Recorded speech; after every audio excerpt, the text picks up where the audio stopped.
Thank you guys for coming in the rain. What happened, by the way, we can't wait to be back in person. I miss you guys.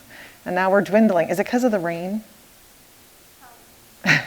She thinks maybe.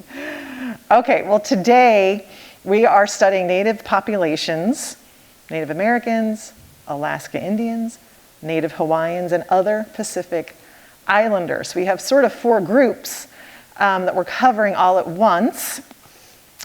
And because we're doing Native populations, we're going to start with something called a land acknowledgement. And this is particularly important for Penn State because we are what's known as a land grant institution, meaning that the federal government in the Morrill Act of 1862, I have it written down, gave land to these dozens and dozens of universities, but it was land that was already lived upon by Native peoples, right?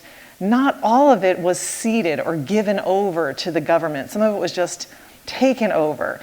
And so land grant institutions like Penn State are moving towards these land acknowledgements. In other words, having moments or writing statements about the original peoples of the land and acknowledging their position in the land originally. And hopefully moving forward, there'll be some kind of reconciliation. That's kind of the goal. But so we're gonna start with a land acknowledgement. I'm gonna read a working draft from Penn State. It's not the official one. We don't have an official one yet.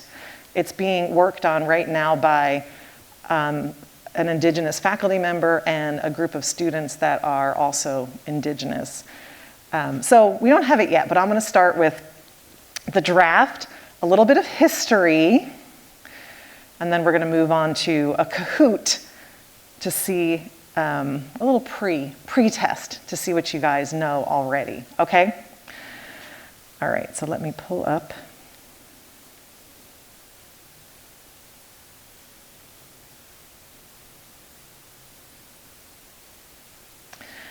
Okay. All right, so here is the draft. I would like to begin by acknowledging the Susquehannock peoples, including the Lenape, Shawnee, and Susquehanna peoples, upon whose unceded land we are gathered today at the Penn State University. These lands have shaped our identities and ways of seeing the world. We believe these lands have influenced all of us here at Penn State, and on behalf of BBH, I recognize the sovereignty of Indigenous peoples as stewards of this land through times past, present, and into the future. In acknowledging this, we reaffirm our commitment to the work of dismantling ongoing legacies of settler colonialism and the exclusions and erasures of many Indigenous peoples that continues today. Okay, so I want to just have a minute here of quiet. Let that settle in.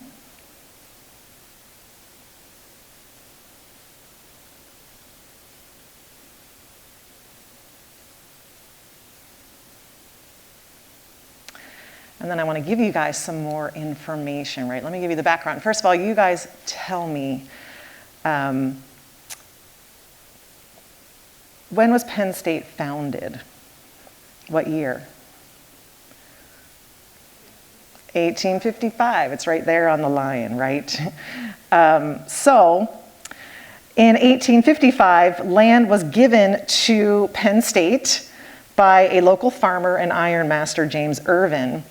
Then in 1862, Congress passed the Morrill Act, M-O-R-R-I-L-L, and this created these land grant universities. There's dozens of them all over the country. Cornell is one, Michigan State is one, there's a bunch out west, they're all over the country.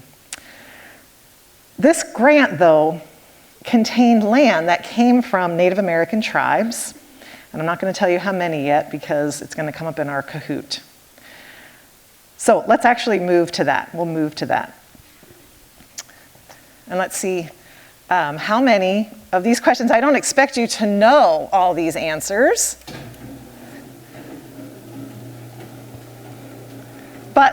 let's see how many you do know, okay? And we'll dissect the information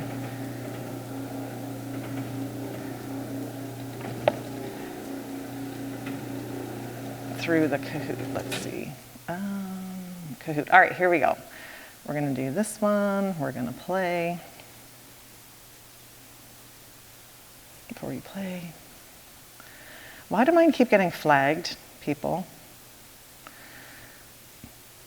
Anyone? Any ideas? Maybe it's my images. Okay, so classic. All right, so everybody at home, can you guys hear me? You guys should be logging in as well. Oh, so the number, guys, out there is 341-0127. 341-0127. Oh, I gotta put the thing in. Yep.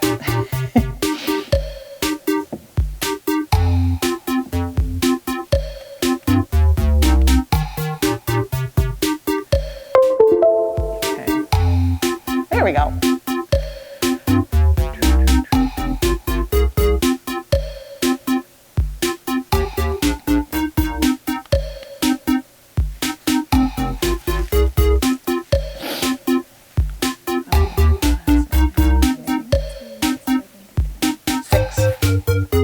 So 1 through 5, 6, 7, 8, 9, 10, there are 85 chunks. All right, let's go ahead and get started here. Okay, so I bet some people will know these, and some won't know any of them, and some will know some. So let's just go ahead and get started. All right, this is all about native populations, different native populations. Some of it you read about, some of it you didn't. So, number 1, what's the leading cause of death for Native Americans? This includes Alaska Natives.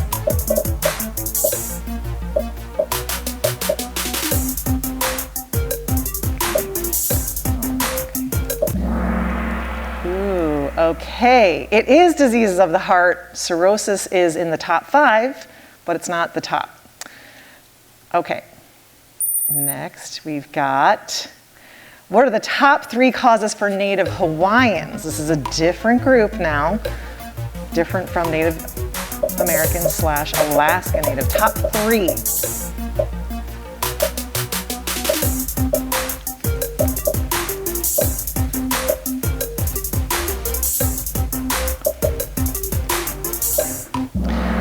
Yes, you guys got it. Heart disease, diabetes, cancer, not in that order. It goes heart disease, cancer, diabetes, but those are the top 3.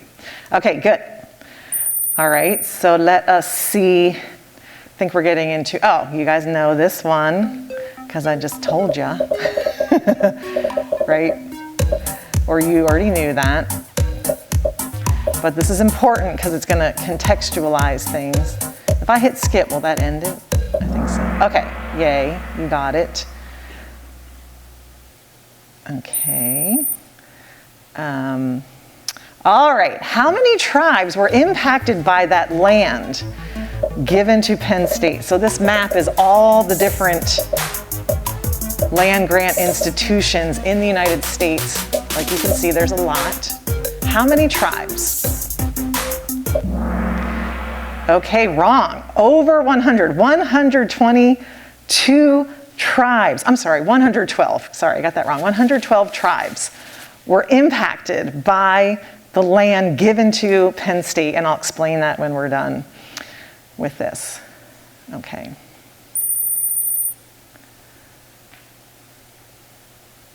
Okay, what year did Hawaii become annexed? Annexing is when one larger state, like the United States, forcibly acquires another territory. What year did this happen? All right, so I want to kind of put that in context for a second. 1898 is when Hawaii was annexed, taken over by the United States. Their monarchy was overthrown. But this is like after Penn State had already begun. You know what I mean? This isn't like ancient history that we're talking about here. We're talking about near history when we talk about these things. So just keep that in mind when we're talking about the health impacts for Native Hawaiians and some of the extreme health conditions that are there. There's probably a lot of good historical reasons for that. All right, I might have just given away this one. Prior to annexation, Hawaii was a constitutional monarchy ruled by a queen. Is that true or false?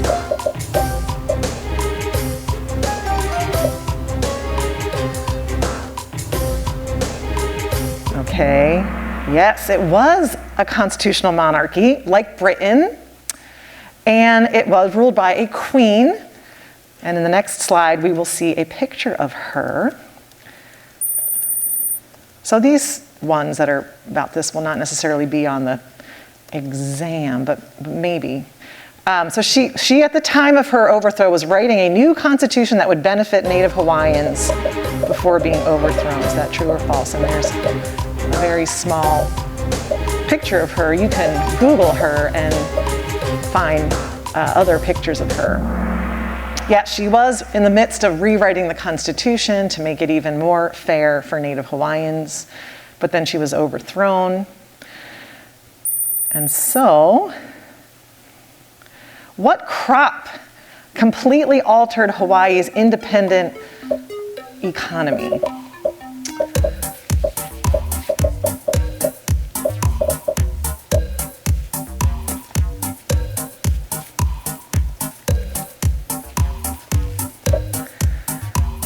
Let's see what you guys said. Ooh, sugar. Yes, you did know that. Okay, so that's not an indigenous crop, obviously, to Hawaii.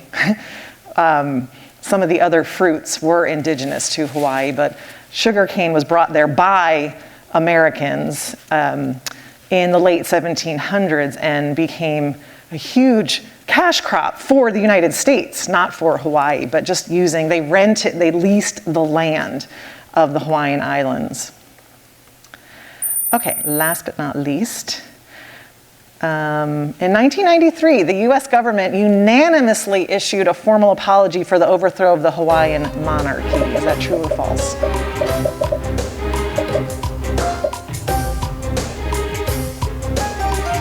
Oh, all right, you guys answered. So it is false, only because it wasn't unanimous. But there's a couple interesting things here. First of all, the US government issued an apology. That's huge. That rarely happens. So Congress did pass it. It was signed by President Bill Clinton in 1993.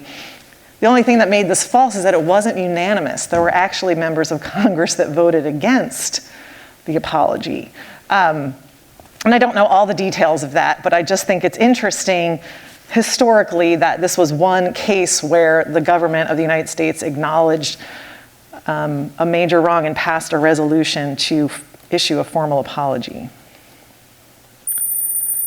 Okay, now I think there is maybe one more. Okay, one more. What Native American woman was just named as the first ever Native American secretary of anything, but she's the Secretary of the Interior? That is her picture right there.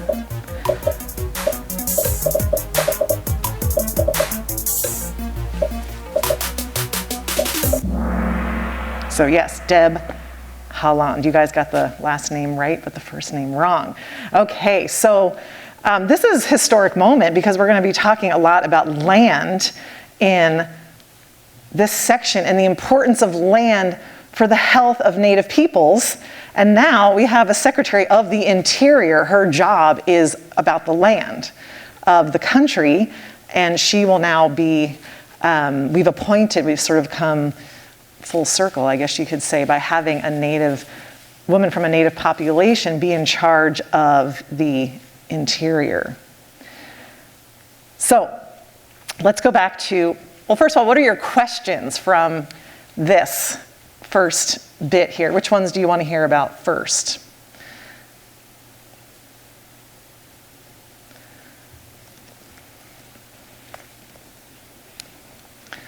I got to go over to this corner where there's no light on me. Which one are you curious about that you got wrong or that you want to hear more about? Come on, guys, help me out. Ask a question. Or online, you guys can ask me a question. Yeah. Maybe a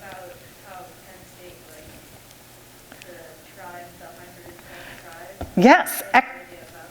And what? I said I had no idea about that, so I'm curious to learn more. Well, of course, we're not the only ones. So I want to just say that when I put that map up there of all those different institutions, every single one of them, you can trace their land lineage as well. I'm just using Penn State because we're here, and Penn State has written some articles about the land usage here. And so Penn State was given land.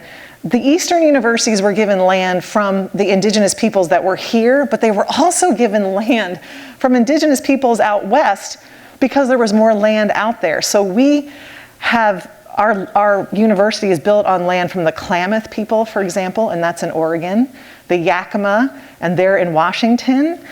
And what the federal government gave, I'm putting that in quotes, gave to us was this land that we could then use for real estate and to develop an endowment.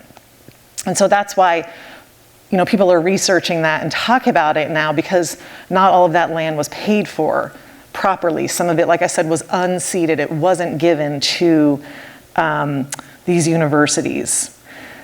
We also have some Navajo land, right? We're not anywhere near the Navajo Nation. So the United States at that time paid roughly $38,000 for all of that land. Some tribes were not compensated at all. Penn State ultimately earned $7.8 million when adjusting for inflation. So I think it's good for us to understand our history and how many tribes were impacted. But like I said, we're not the only ones. Cornell, for example, there's a map that literally shows like the linkages to all the land that was given to Cornell. So you can look at any university, land-grant university, and trace the lineage. Good, thank you.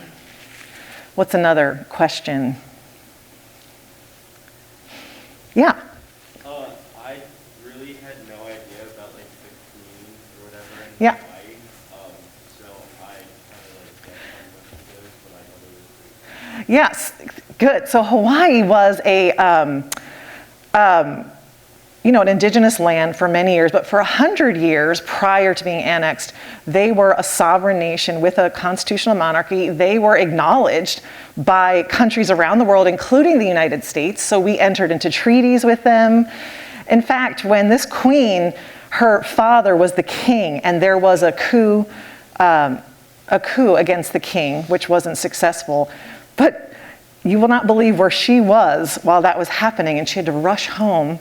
She was at Queen Victoria's, Jubilee ceremony way over in England. You know what I mean? Like, they were a recognized monarchy. They hung out with the other constitutional monarchies. They were their own, independent country. And what happened was, of course, business interests from Japan, business interests from the United States started to really develop the land, lease the land. And then it became a very strategic military outpost, right? It's in the middle of the Pacific Ocean. Whoever has that spot has, a spot to be able to access, either either the United States or Asia. So she was overthrown. It was going to be a military battle, and she ended up surrendering because she just thought it would kill too many of her subjects, so she surrendered. Oh yeah, what's another question?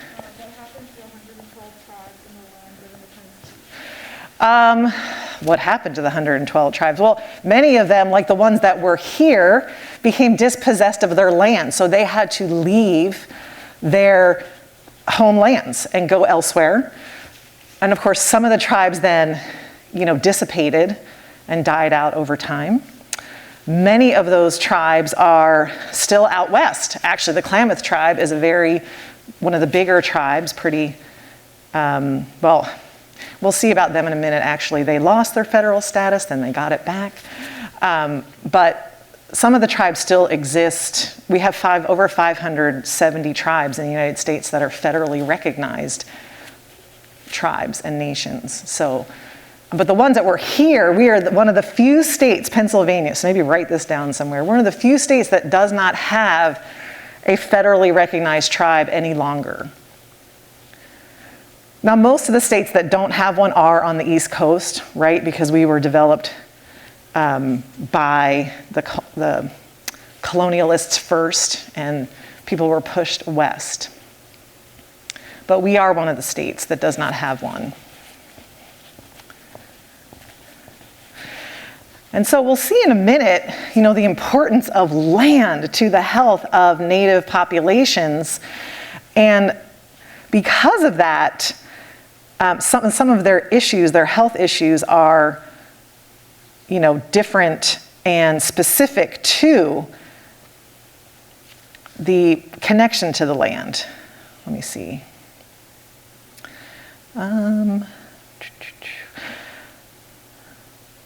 All right, the crop I put in there as well, that's important because many indigenous peoples have been economically self-sufficient and healthy prior to a colonial takeover. And when sugar became the cash crop there, you can imagine that this changed the diet of the indigenous people, the work habits, etc. And so it really just kind of destroyed the lifestyle that had been there prior and the economic self-sufficiency that the Native Hawaiian peoples had had prior to the annexation. And again, I can't say this enough, this isn't that long ago, right? I think people think about indigenous peoples, at least on the East Coast, because like I said, we don't have recognized tribes here, and we tend to think about this as being a far past, but it's really not that long ago. We have a picture of the queen. This isn't like some history that is very long. Okay, thank you guys for doing that Kahoot. Let's see, where are we? So we're up here. And thanks for asking the questions, I appreciate it. All right, so we did a little pre-test. You didn't do too bad on the pre-test, actually. Here is Deb Halland. I'm saying her name wrong. I should have Google played it so I could hear it. But anyway, this is her being sworn in as, like I said, the first Native American to be secretary of any part of the government. And she just is also the Secretary of the Interior. Okay, we should start off just by noting our very first health disparity is recent. This is a COVID racial tracker. And you can note that Native Hawaiian Pacific Islanders, they are most likely to contract, let me move my name here, COVID-19, and then American Indian, Alaska Native is our very next category. So these two groups we're talking about today are the most likely to get COVID-19. So we know that that has some social determinants of health causes to it. Can anyone tell me why those groups are not one group? Why are they two groups on the census? Or you can just guess. You don't have to have the right answer. I'm never looking for the right answer. I'm just looking for, your best guess. Yeah. Different languages and cultural values. Excellent. They are totally different culturally. They have different languages, different cultural values, right? The Native Hawaiian and Pacific Islander have a culture that is from that region of the world, whereas the American Indian, Alaskan Native, they share a landmass, they intermingled. These two other groups would not have really intermingled, so lumping them all together is not really accurate from an ethnic and cultural point of view. Thank you. Okay, so today we're going to do them separately. We have a lot more data on American Indian, Alaskan Natives because we only started pulling out that Native Hawaiian group in the year 2000. So prior to the year 2000, we had lumped them all together. So we don't have a ton of data on Native Hawaiian and other Pacific Islander populations. So we're going to start with American Indian, Alaska Native because that's how they were characterized for many, many years. So we're going to look at the causes of their health disparities and then look at what is going on. What are the social determinants of health? Okay, so they represent about 1% of the population. When Native Hawaiians was part of it, it was slightly bigger. That population grew by 18% in the decade from 2000 to 2010. Some of that is birth rate. So simple exponential growth just from birth rate, which is one way. Other ways that it is growing very slightly is just more people registering in finding out through the genetics, through the genome, that they are part of a Native American tribe and being able to register in a tribe, but that's small. So of course we have the largest American Indian population in the West, and we have begun to finally recognize many, many more tribes. So many of the tribes were not recognized in the 1980s, and we have there's about 570 tribes today, most of which are out in the West, particularly like Oregon, Washington, Montana, the Dakotas, Oklahoma. Only 22% live on a reservation, so I think that's one of those kind of cultural myths that people think that all American Indians or Native Americans live on a reservation, but only about a fifth do. And there, of course, are a lot of pluses to living on the reservation. What would some of the pluses be to living on the reservation? What kind of things could be passed down, for example, if you were to live on a reservation? Yeah. Well, their culture would be maintained more because they're all living together. That's right. They would have tribal schools. They would maintain culture, language. Yeah, what else? I was gonna say they don't have like McDonald's and Walmart being put up, like they can make their own things and choose their own diet. To some extent, that's true, though McDonald's and Walmart would probably love to get into the reservations. But yes, so they can maintain cultural sovereignty, right? So some of the history of Native American populations, as you probably know, is that forcing children to go to these Americanized schools and be forced out of learning their native language, be forced to learn English, be forced to become, a different religion. So this helps them to maintain cultural traditions and family values and cultural values, right? So that's the plus to living on the reservation. But we'll see in a minute that the reservations are not on the best land, and there's a couple things that we'll know as BBHers that are problematic. So I think it's the next slide, if you want to click it for me. Oh, no, it's the next one. Okay, so a fifth of them spoke a language other than English. That probably overlaps pretty well with the people on the reservation that are able to learn that language and maintain the use of the language. Many of these Native American languages have simply died out because there's nobody to speak them to. My husband spent a couple summers in Alaska doing swimming lessons for kids, and he tells about one summer when he was sitting with one of the elders in the community who told him when he dies, his language will die. That's it, because he's the last person to actually speak it, and he's had no one to speak it with. So, part of the language issue has been the forced learning of another language, and the kids in those schools being punished, actually, for speaking their original language. Okay, 17% get a bachelor's degree, which is a lot lower than non-Hispanic whites. But I want to point something out in this slide here. College students, and I know people who have a college degree tend to think this as well. We tend to think everybody has a college degree, right? But look at this. Only a third of white Americans have a college degree. And that's pretty much like the national average. It's a little bit higher for some Asian populations. But so just keep that in mind. You're in an elite group when you end up with a college degree. Not everybody gets a college degree, but it is significantly lower for the people of Native American and Alaska Indian. Now, many live in rural areas. That overlaps, and many are overrepresented in these low-income, resource poor groups. So just looking at this slide, what do you think some of the causes of these health problems are, just from what you've learned in this class? What are some of those social determinants of health? Yeah. Typically, if people aren't as educated, they don't end up having better access to health care. Right, lower SES leads to lower health, good. And they might not have access to health care through their job, et cetera, yeah. I was going to say rural areas means low resources for healthcare. We saw that in our rural chapter, right? So now we've got two, if we're looking at intersectionality here, we've got sort of two main things. What else? The poverty probably results in less transportation, but they get what they need. Excellent.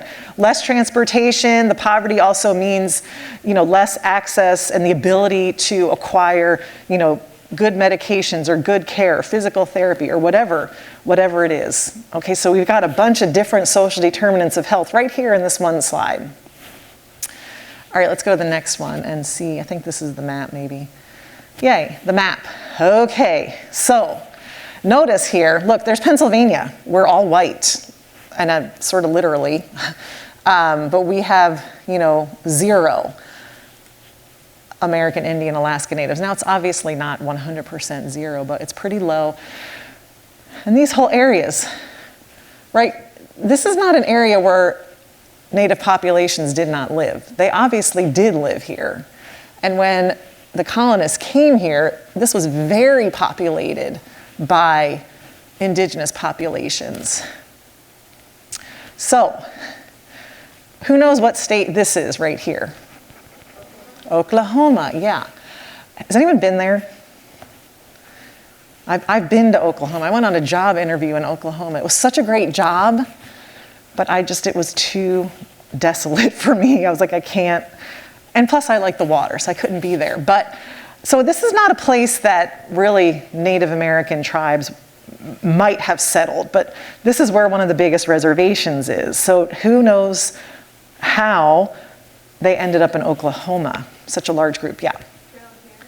Right, this is the Trail of Tears, again, in the 1800s. So, as the US expanded here and expanded its territory, this is a very resource-rich area. The tribes here were literally removed and walked over to Oregon. It's called the Trail of Tears, which, hopefully you're covering that in your high schools now. But many, many, many of them did not survive that, obviously, walking in the winter, different terrain, different ways of catching food, eating food, plus they were given rations, army rations. And so what do you think happened when they were given army rations to eat instead of their traditional foods that they made for themselves? What were some diseases maybe that they caught or had not caught, but anyone? The number one cause of death for them was dysentery, right? So just diarrhea, basically, really just dehydration from not being able to digest the food, the rations, the canned rations.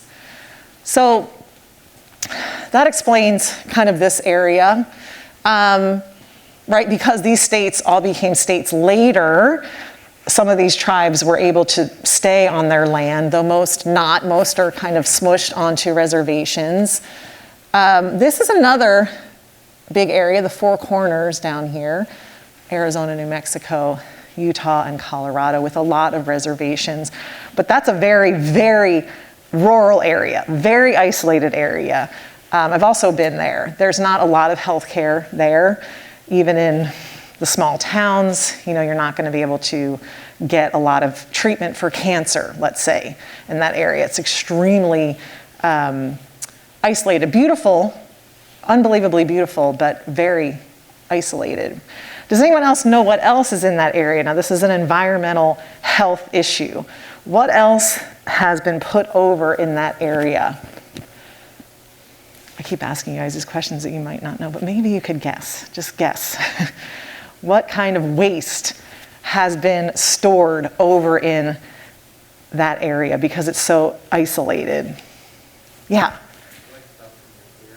Yeah, nuclear waste. Was that what you were going to say? Right, it's Superfund sites. They're called Superfund sites. They're so toxic that we don't even know, when you read the information about Superfund sites, there's no data on when they'll ever be clean again. We honestly don't know. And so again, because this is called a quote unquote, and this is a quote from the documentation, a low resource area of the country, meaning there's not a lot of humans there. However, there are a lot of Native American tribes. So we have put a lot of our nuclear waste here. Now, sometimes the tribes will accept the nuclear waste. Why do you think that they will allow the federal government to put nuclear waste on their lands? What's the benefit to them? Andrew, any ideas why Native Americans would allow that?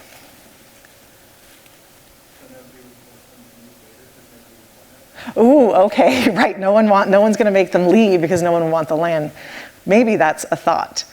But they would get paid, right? There'd be compensation. So because the reservations are so much in poverty, often there is, when you're in desperate poverty, sometimes you will make a choice to buy the nuclear waste. Now, this happens on a global scale as well. This isn't just happening in the US. Some of the more developed nations will pay the poorer nations to take our nuclear waste and our other wastes. I want to ask, do they get funding? Does who get funding? And then Rebecca said maybe they're also unaware of how serious the health outcomes are. Ooh, well, so they will get paid, so yes. And then the other thing is that nobody knows how serious the health outcomes are. It is so toxic. In fact, one of the things I read about it was they were trying to figure out what symbols to put on the containers, because like a skull and a crossbones, right, that means danger to us, right? And maybe there's other things in your chemistry lab that means danger on a chemical. But what's going to be the symbol 1,000 years from now? We have no idea, because language changes so much, right? So there was debate about, well, what should we even put on these tanks to make it knowable to future generations that this is toxic? So I'm pointing that out just to say that, we have a lot of social determinants of health. We don't even know what that's doing 100% to the health here, but certainly it's impacting the soil and the water and the air, right? We can assume that. There's no way that it's contained enough to not have an impact. Oops. All right, so here's your list. When you guys are studying for this, I really recommend, and I think Jenna would probably agree, getting a table with all of the groups, and then just putting in it the top causes of death, right? Because I know in this exam there's some matching, and you have to match like this cause of death with this group. So I would say just have like a table, not with this year, just kind of take the current year and just have, Native Americans, Native Hawaiians, et cetera, and have their top 10 causes of death. In particular, the top 5 are the most important, but sometimes I do want you to know like the change over time. So what are you noticing on this one that changed between 1980 and 2017? There's 2 really big changes, actually. Yeah. AIDS is not on the list, and what took its place? Alzheimer's, which has been linked with a lot of toxic chemicals like mercury pollution. And so that may be part of what's going on with Alzheimer's. And what's the other big change that you see that's in 2017 and not there in 1980? Yeah. Yeah, suicide rate. Excellent. Right, so we have to really be accounting for the mental health changes in this community, and we're going to see a minute about the land, what's been happening. Yeah. Suicide number 10, I can't see. Oh, it's homicide. Sorry, homicide. Yeah. I saw it as CID. Yep. Sorry, it's homicide. So homicide disappeared, and suicide went up to number 8. Okay. So we're gonna watch a video here, and this is going to allow Indigenous people to speak about how the land is important to them. Where did I put it? No, TikTok, Zoom, Kahoot. All right, well, I guess it's right here. Okay, so take down some notes on what you're noticing about the connection between land and the health of the native population here. This land was taken from us. It's like having a wife that was stolen from you, and you see her with somebody else walking, and she looks and she smiles and she still gives you love whenever you're out there, and in your heart you feel like she's still yours, but she was stolen.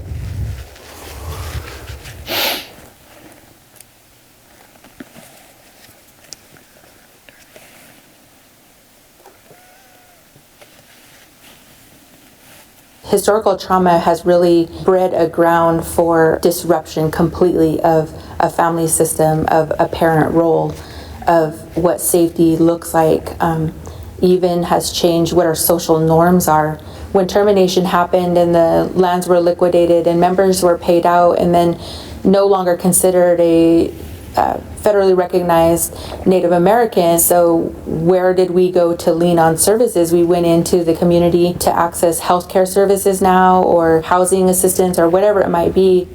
I feel like our people have so many stories of what life was like during that time, the amount of racism that they went up against, the amount of inequity. There was a belief, I think, that ruminated around here that you had everything and look, you just sold it away, and now you want to depend on our resources and our services and bog our systems down. This could have all been avoided. And what most people don't understand is that termination wasn't a choice of the Klamath tribes, that this was a federal policy placed upon them. And so we had a large period of time where our people were hurting, and they were hurting in really harsh ways. In this day and age, we see the fallout of that exact thing. Our adverse childhood experience rates are significantly higher than the state average. We see tribal members come through the doors of our behavioral health clinic. For almost everybody that walks through that door, they have lost a significant amount of family members. They have turned to alcohol and drugs as a way to cope. We do offer both Western and cultural relevant services to them. I think identity is one of the most important areas that we focus on, is getting people to understand that you have a place and a space within this tribe, that there is a responsibility that can give value to your life. Fire, I think, has always been a big part of who we are, whether it was just subsistence and to survive, or that burning spirit that you have inside of yourself, that there's a belief that you always have to be feeding that spirit, just like a fire. You always have to keep it burning.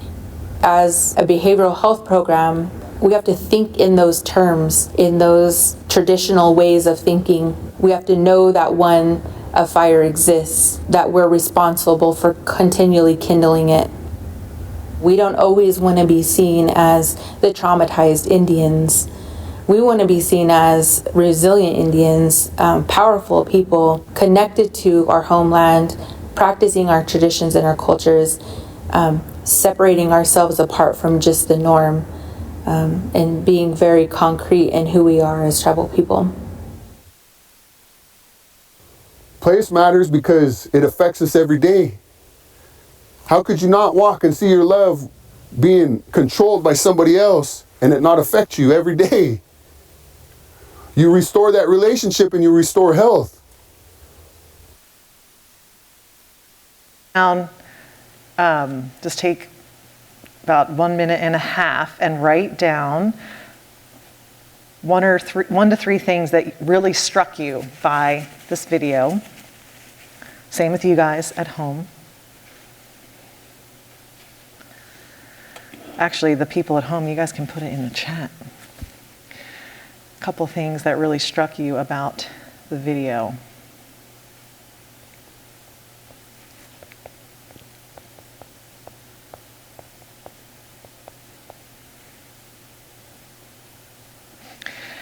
This is like the weirdest moment of my life. I'm on Zoom, I'm on a camera here. It's reflecting up there. Am I like in the I mean, I feel like I'm in like the Matrix or something. What? You can see like Lillian. I know, my God, it's so crazy. Okay, all right, I gotta turn that off. I'm turning this off here. How do I do this? My share screen. Okay, there we go. I'll go back to this. This is safer. You can't see me. Okay. I think we're here, right? Whoops. Okay. Nope, right here. Let's see. Rebecca wrote that their identity is tied to their yeah. So you guys take a minute here, turn to somebody near you and tell them what you wrote down, please. I know you're far away from people, so actually you can scooch over. You guys could yell to each other. Okay, say what you wrote down.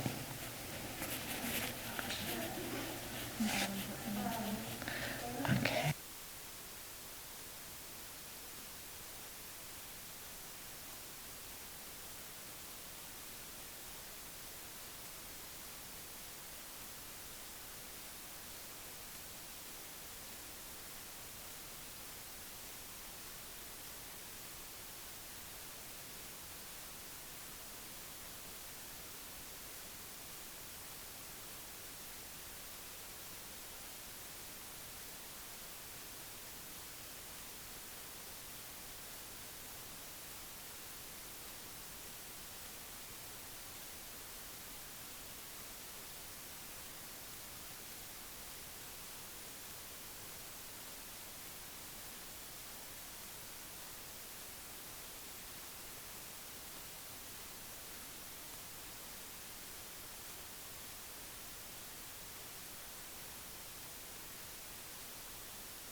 Really pointing to a way of looking at the land that might be foreign to your perspective, but it is very important from his perspective and the perspective of his family and his tribe, that the land is part of the family, right? And so for it to be controlled by somebody else, it's hurting their very soul and their psychology, right? He's talking about you have to restore this to restore one's health.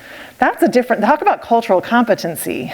You really have to understand that in order to treat the whole person in that environment.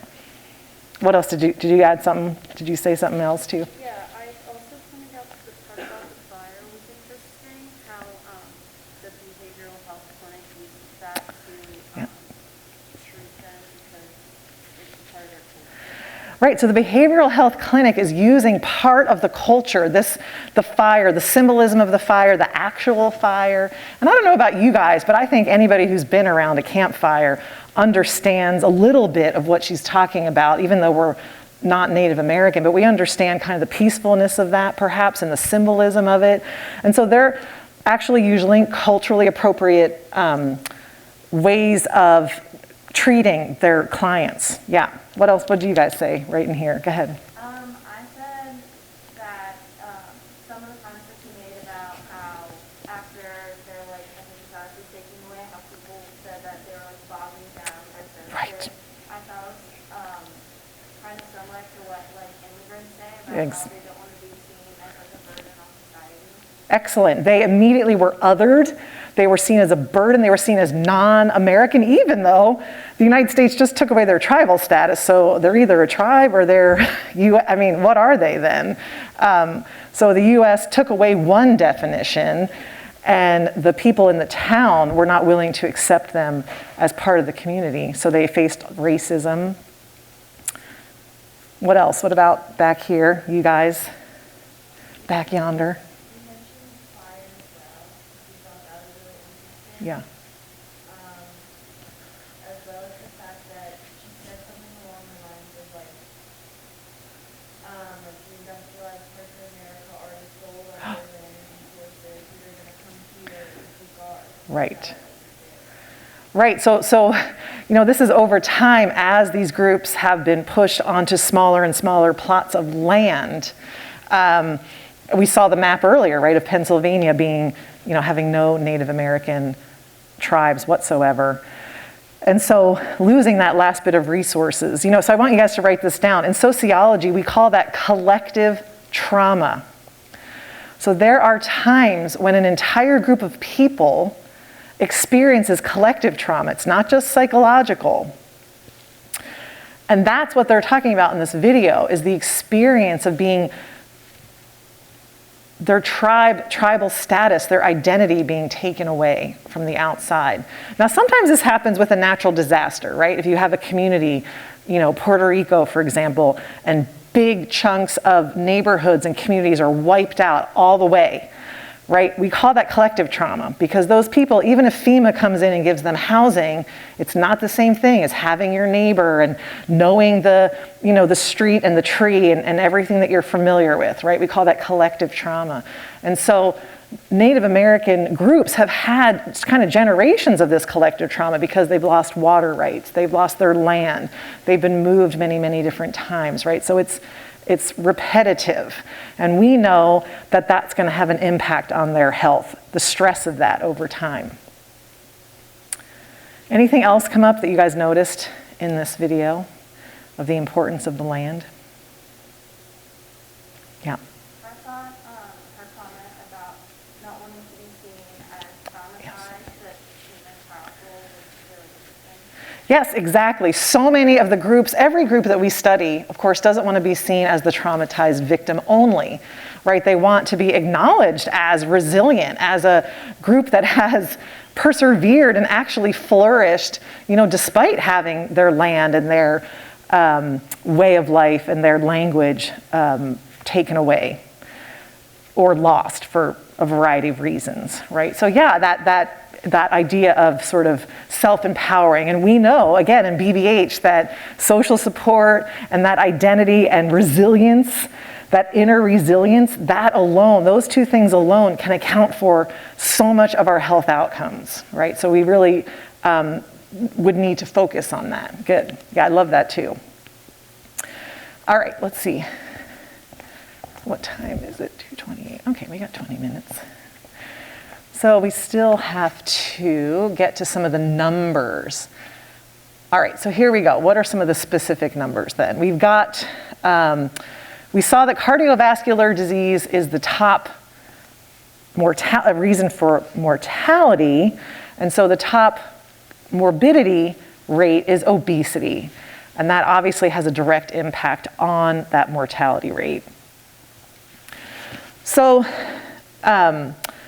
1/3 of this group, so this is again our Native American Alaska Native group, 1/3 of that group is considered obese versus 1/5 of the non-Hispanic whites. Now I did email you guys about the BMI rates, and they, especially for Asian populations, which this is not, like I said in the email, there's not enough research to say what those cutoffs should be, but there at least is an acknowledgement that the cutoffs need to shift. I don't think that applies to this particular group though. So diabetes was also another, they had the highest prevalence of that in 2018, and those two we know are linked to cardiovascular disease. So just again, looking at the trends, just looking at this, we can see it in a graph form, and it's pretty striking in a graph form how high the prevalence rates are for diabetes for American Indian Alaska Native. Super, super high. 23% compared to all the other groups are lower than 15. So significant cause of disease. And then the mortality rate though, and again, we'll talk about this when we talk about the Black population, that probably sticks out right now, that even though the prevalence rates for the Black population is lower than the American Indian Alaska Native, their mortality rate is higher. But the American Indian Alaska Native also still has a very high mortality rate from this disease that we know in this room is very treatable. But what did you see in the movie Bad Sugar? What did you see? What's some of the cause for those high mortality rates in the movie Bad Sugar? And you guys can answer too online. I thought that was really good. Video. It was pretty clear on what was going on. What are some of the causes? Why are they actually dying from diabetes, which is, we know, a treatable disease?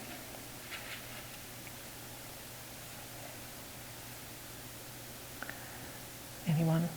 All right, I'm going to keep. It says Oh. the government made incentives to feed the populations, but their foods were sugary and fatty. Yes, so the government did give them food to the populations. Remember, they gave them those storehouses of food because they no longer had water to grow their own food because the water got diverted to bring water to Arizona. So it wasn't getting down to those tribes in the four corners, Arizona, New Mexico. And so they weren't able to grow their own food. So the government, instead of giving them water rights, gave them government issued foods. So it was very similar to like Trail of Tears, except it wasn't immediate death. It's, disease, long-term disease by eating these sugary, fatty foods. Okay, let's see here. So cancer is the second highest cause of death for this group. And just breaking it down, some of them, a lot of them have to do with the diet. Colorectal cancer and mortality is very high. Esophageal cancer, also very high. Liver cancer, very high. Gallbladder cancer is all about, there is a genetic component, et cetera, but it has a lot to do with fatty diet. And then kidney cancer. So breast cancer, though, is low. So this graph is just showing the rates cancer over time, and this blue one is the Native American line here. It's pretty consistent over time. This is the black population, which is good because it's showing it going down, and that's what we want to see. But just looking here, I should have asked this, why you guys thought the rates were so high, but maybe looking at the screen you can tell me, why are the cancer mortality rates so high for this group? What can you tell me by looking at this slide here? Why are the mortality rates so high? Yeah. Because why? Right, they have the lowest rates of screening, and we know that early screening is super important so you can get early treatment, and that is what reduces the mortality rate. And because they have the lowest rates of screening, or very close to Hispanic as well, they are more likely to have higher mortality rates if you don't get things treated early. Again, this is breast cancer, and here's Native Americans in the middle, high rates, also Black Americans going down, which is, again, a good trend. But again, breast cancer screening, now in this case, they're the actual lowest. And so why do they have such low screening, do you think, for breast cancer? What is missing in those areas where the tribes are? Let's take the Southwest. What's missing? Yeah. Rural areas need less resources, so maybe they don't have access to screening. Excellent. Right. Remember, OBGYNs, only 6% are in rural areas. Remember that, right? And so that's often where you have the discussions around breast cancer and the information around breast cancer. But most of these women are not likely to be seeing a physician for prevention, let alone an OBGYN. So big reasons here for lack of screening. And all these are things that could be fixed. Okay. We're going to skip that one and skip that one. Again, cervical cancer screening, again, very low, very likely due to, how do you get cervical cancer screening? It's through a pap smear, right? Who does the pap smears? Generally, your OBGYN. It can be a family physician, but it's usually an OBGYN, and it's supposed to be, on an annual basis or every couple of years. And so this is not happening. This is not happening. Okay, in terms of prenatal and infant mortality rates, and again, we have a lot more data on this group, so don't worry, we will do Native Hawaiian, but I only have like 3 slides because they're such a new group. But this group has second highest, next to Black Americans, infant mortality rate, very high rates of SIDS, very high rates of fetal alcohol syndrome. And again, some of this is due to the lack of prenatal care, not having that OBGYN care. There is high rates of smoking during pregnancy in this group. We'll see in a minute that some of the health behaviors that we talk about in 316 are very high in this group. So the smoking and the drinking and illegal drugs are higher, and so that is causing some of this. So here we've got, this is the American Indian Alaska Native. The highest rate is Black, not Hispanic, for infant deaths per 1,000. But they're the second highest. Then we've got white is the lowest, and Asian Pacific Islander is the very lowest, rather. And then white and Hispanic are kind of online. Again, this is just looking at weeks, what weeks this is happening in. And we'll do more of this when we hit the Black population, but for American Indian Alaska Native, you can see that 1.5% of the preterm births are less than 32 weeks.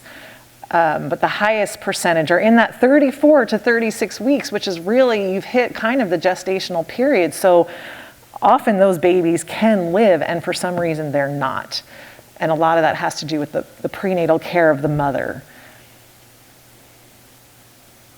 Right, because anything before 32 weeks might be genetic, but anything in that 34 to 36 weeks, it's usually due to nutrition and other care. Do you have a question, JoAnn?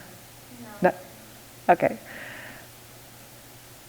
Okay, last grouping, I think, of morbidity rates are highest levels of unintentional injuries of all the groups, things like motor vehicle accidents. Right, because some of the safety laws are different, some of the vehicles are different, and then high rates of chronic lower respiratory disease and chronic liver disease, cirrhosis. Now, unlike Hispanic Americans, this is related to high levels of alcohol. Remember, with Hispanic Americans, it was due to diet. This is due to high rates of alcohol, or it's connected.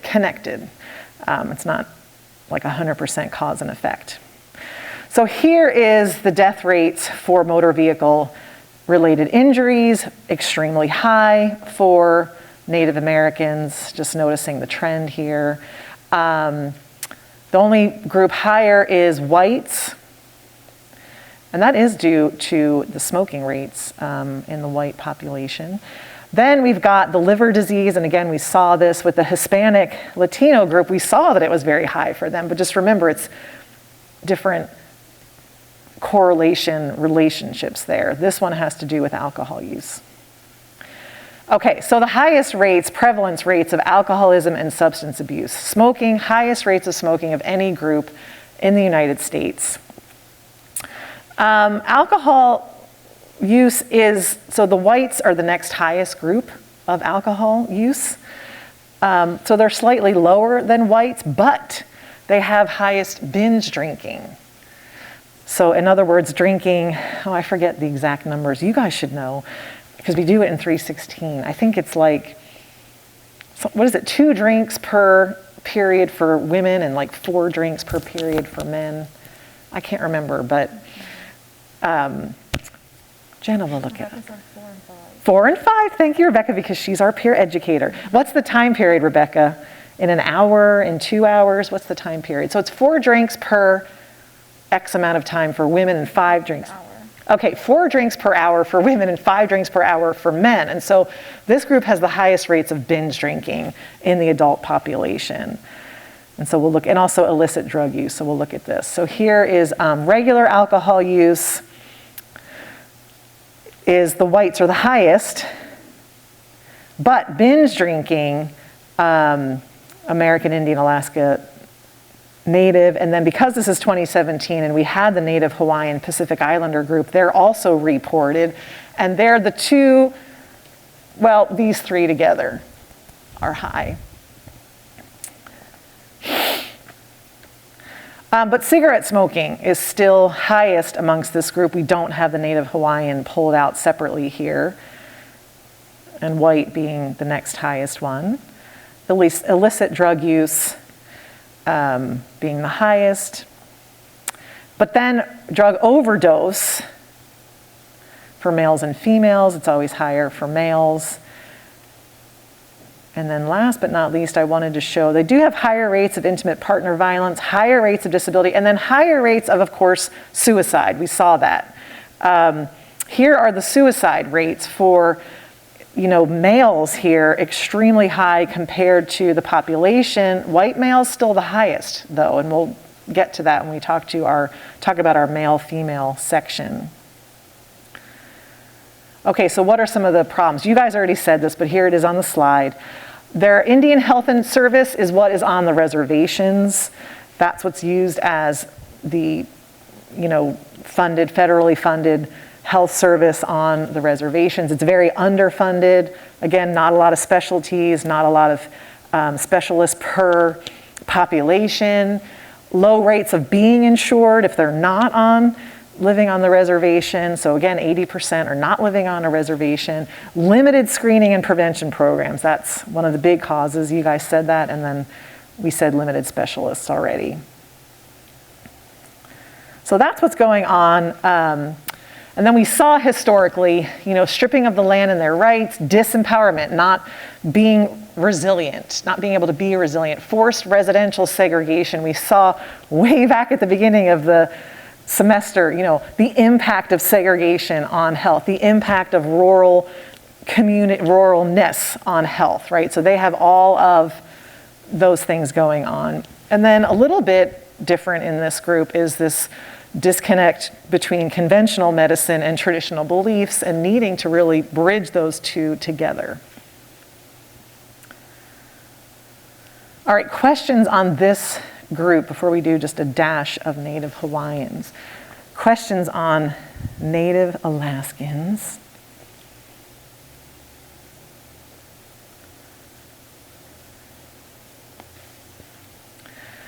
All right, I don't like to rush through. I wish we had 2 days, but because there's so much to talk about with these two groups. So here's the other 0.2%. Now this is the Native Hawaiians and other Pacific Islanders. They finally were a separate category in the year 2000, even though they've been separate in terms of language and ethnicity and culture. This includes Hawaii, Guam, American Samoa, and other Pacific Islands. Let's just take a look. Here is the areas, right? So places way, way out in the Pacific Ocean. Now, when I taught at St. Francis about 10 years ago, I was there for about 8 years, we had a lot of students from American Samoa come there. There was just sort of a connection. So it was interesting to teach them and learn things about them, but I wanted just to kind of show you how far. They did tell me, by the way, that it's much rainier than one thinks there on the islands. So just look at where we're talking here, people. I mean, look at this. So it is strategic militarily, right? But it is way out there. Who's been to Hawaii? Anybody been to Hawaii? So how long did it take you to get there? Start from Florida, so we did the Florida flight to Atlanta, which is like an hour and a half, then Atlanta to Honolulu, which was like 7-8 hours. Probably like 8 hours. So far, definitely super far. That way you're going against the current as well. I think it's got to be longer than 8 hours. Maybe like 9-ish. Yeah, mine at 9 or 10. Because it's a good 5 from California. Yeah. So it's far, right? It's super, super far. So, different culturally from, of course, it's not anywhere near the landmass of the United States. So why would it be similar to native populations that are on the land here? This is the distribution in terms of where people live. Currently, of course, Hawaii having the highest percentage of Native Hawaiians, and then some other areas like the Pacific Northwest or California. These are the top 3 diseases, as you guys got right on the Kahoot for this group. Very similar to the other group. High levels of smoking and alcohol consumption, high levels of cancer, low rates of screening, etc. So there was just one thing that I wanted to show you that needs to be taken into account when we're looking at this group in terms of culture and cultural competency is that, now how do I get the sound here? So this is a native Hawaiian girl on her TikTok. Explaining something about their culture. How do I get it to go back? It'll replay, okay.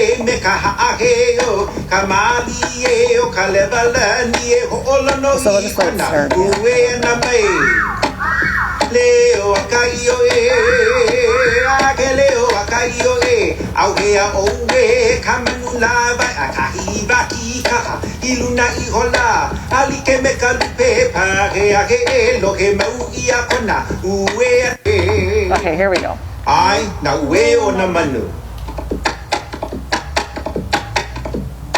Kaiala hoa manu io we ke kahuli huli me kaha aheo kamali eo kalevalani e olo no I kona uwe ana mai leo akaio ageleo akaio aiala hoa manu io we ke kahuli huli me kaha aheo kamali eo kalevalani e olo no I kona uwe ana mai Leo akaio akeleo akaio augea owe kamanula vai akahiva kika iluna ihola alike mekalupe pare ake loke mau ia kona uwe. Okay. Oops.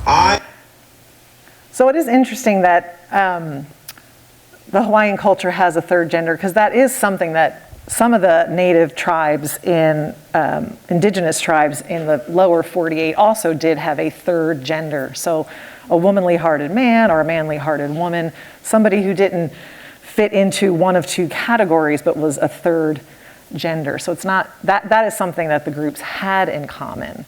But a lot of the other cultural parts are different. But I think Jenna found that TikTok, which I think does a way better job than me trying to explain it.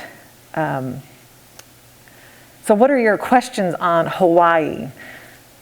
And having a third gender for this group, right, means as healthcare providers, that has to be acknowledged and accounted for in treatment, and not just trying to fit people into a westernized notion of health and well-being. Yeah.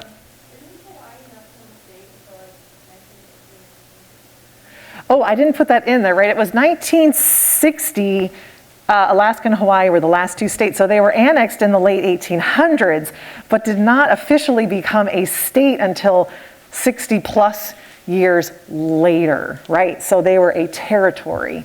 So they were not given all the rights and privileges of a state for another 60 years, which is still the case with some of the territories. American Samoa is one of them. Yeah, so good point. It took a while, even though they were annexed in the late 1800s. Yep. Other questions or comments? Anybody online? All right, folks. Thank you for coming. I'll see you all next week, and have a good weekend.